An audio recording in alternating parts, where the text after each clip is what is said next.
Assalamualaikum Ibu. Waalaikumsalam, Nurse.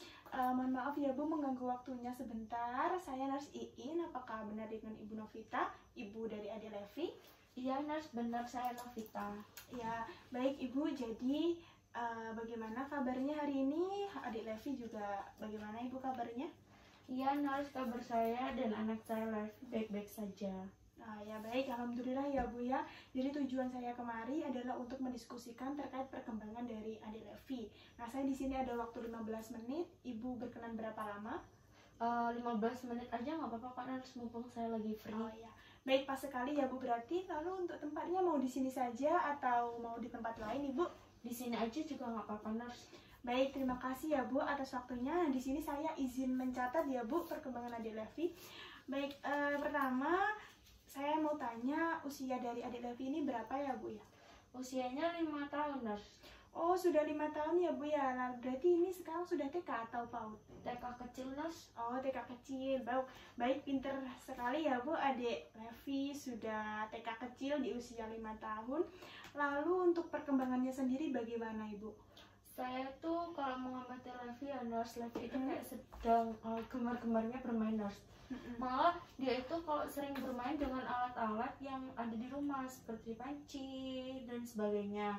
Lalu kadang saya sendiri tuh sampai pusing gitu loh, karena barang-barang di rumah yang digunakan itu untuk bermain. Nah, namun baiknya adalah kayak Levi itu lebih rajin untuk membantu pekerjaan rumah, dan ketika saya menyapu dia juga berinisiatif untuk membantu saya menyapu, Nurse.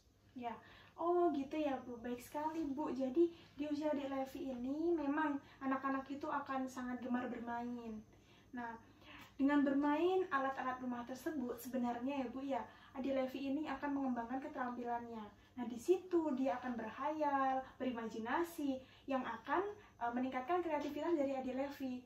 Namun perlu diwaspadai juga terkait alat-alat yang digunakan. Jangan sampai benda-benda yang berbahaya seperti pisau misalnya atau benda tajam lainnya. Seperti itu ya Bu Novita. Nah, untuk lebih baiknya Ibu Novita sebenarnya bisa memfasilitasi permainan Adik Levi. Nah, di usia ini sesuai umurnya Adik Levi ini kan lagi gemar-gemarnya mungkin membaca, lalu dia juga gemar untuk mewarnai, merangkai kata-kata. Nah, di sini Ibu bisa memberikan bola, puzzle, lalu buku mewarnai, lalu buku dengan angka-angka. Itu akan melatih Adik Levi. Nah, untuk hal itu apakah terjadi juga Bu di Adik Levi? Iya, Nurse, jadi di TK-nya Levi itu kayak sering banget belajar tentang huruf dan warna. Nah, dari situ saya melihat bahwa Levi itu menyukai hal tersebut. Dan Levi itu kayak sering menggambar hal-hal di luar dugaan saya, seperti kayak hayalan Levi itu apa ya, Ma? Itu, Nurse. Oh gitu ya Bu ya. Jadi bagus sekali loh Bu itu. Jadi Adik Levi itu sudah mau memikirkan hal-hal, mau berhayal lalu diwujudkan, itu bagus sekali. Jadi kalau Ibu bersedia memfasilitasi itu akan lebih baik ya Bu Novita. Jadi diusahakan ya Bu ya. Baik, Nurse.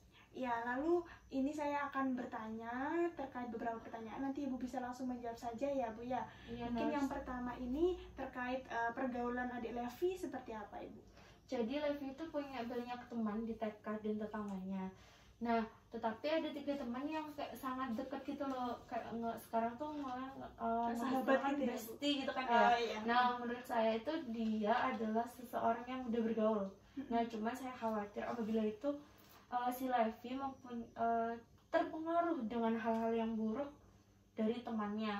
Nah, apalagi jika berteman dengan anak yang usianya lebih tua dari dia, dan dia mungkin bisa kayak meniru perilaku temannya tersebut, Nurse, baik-baiknya atau buruknya, seperti itu, Nurse. Oh gitu. Jadi saya simpulkan Adik Levi ini cukup percaya diri ya Bu ya. Iya, Nurse. Sangat percaya diri, mudah bergaul, mudah membaur, bahkan dia sampai punya teman yang lebih tua dari dia ya Bu ya. Iya. Nah, terkait kekhawatiran Ibu tadi Bu, khawatir kalau Adik Levi ini terpengaruh ya Bu dengan perilaku-perilaku yang kurang baik dari temennya. Nah, di sini memang tugas kita ya Bu ya sebagai orang tua mengawasi, memperhatikan bagaimana pergaulan dia. Mungkin ketika dia melakukan kesalahan atau dia meniru kesalahan temannya, Ibu di situ perannya, kita meluruskan seperti ini, jadi yang benar seperti ini. Tapi jangan menggunakan kata jangan dan tidak ya Bu ya. Kita arahkan, kita berikan pilihan-pilihan. Mungkin ketika adik Levi ini berkata yang kurang baik meniru temannya gitu ya Bu ya, Ibu berikan pilihan seperti nanti kalau adik berkata seperti itu nanti dijauhi oleh temannya. Nah kalau adik nggak mau dijauhi temannya, adik berkata yang baik seperti itu ya Bu ya. Nanti dengan begitu adik Levi akan berpikir dengan sendirinya, akan memahami kata-kata itu, karena di usia 5 tahun ini sebenarnya anak itu sudah tahu apa yang buruk, apa yang tidak, apa yang baik. Namun kita sebagai orang tua tetap bertugas untuk mengarahkan, begitu ya Bu Novita? Iya, Nurse. Baik, lalu ini terkait komunikasi dari adik Levi seperti apa Bu? Apakah adik Levi ini anak yang pendiam atau mungkin sangat terbuka, suka bercerita seperti itu? Ya, jadi Levi itu anaknya suka bercerita, Nurse. Kalau misalnya dia kayak mampu merangkai kata-kata, dulu kan ngomongnya kayak masih acak gitu ya Nurse ya. Jadi sekarang tuh dia kayak mampu berbicara yang urut. Nah, saya tuh sangat bangga dengan kayak perkembangannya Levi yang sekarang. Dari awalnya mungkin tidak bisa berbicara, sekarang jadi bisa berbicara seperti itu, Nurse. Lalu respon ibu itu seperti apa? Ya, saya sangat senang, Nurse.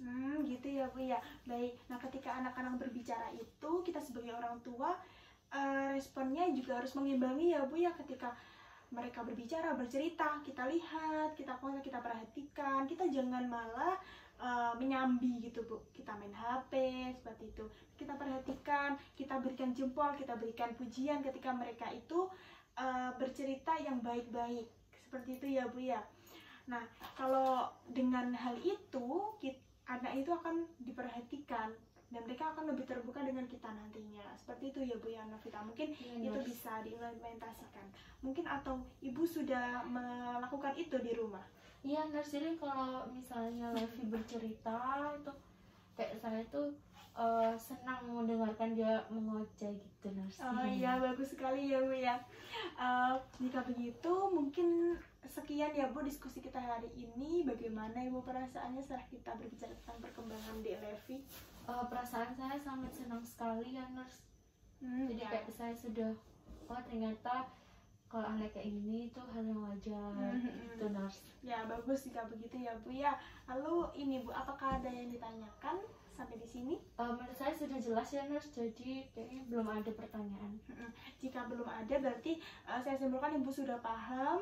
Mungkin apa yang Ibu petik dari diskusi kita hari ini? Mungkin singkat saja, nggak apa-apa Ibu. Jadi mungkin ketika si Levi-nya bermain dengan alat-alat rumah, itu bisa menggunakan alat-alat rumah yang sekiranya itu aman dan menjauhkan dari alat-alat yang berbahaya seperti pisau, gunting. Itu sangat kayak melukai si Levi.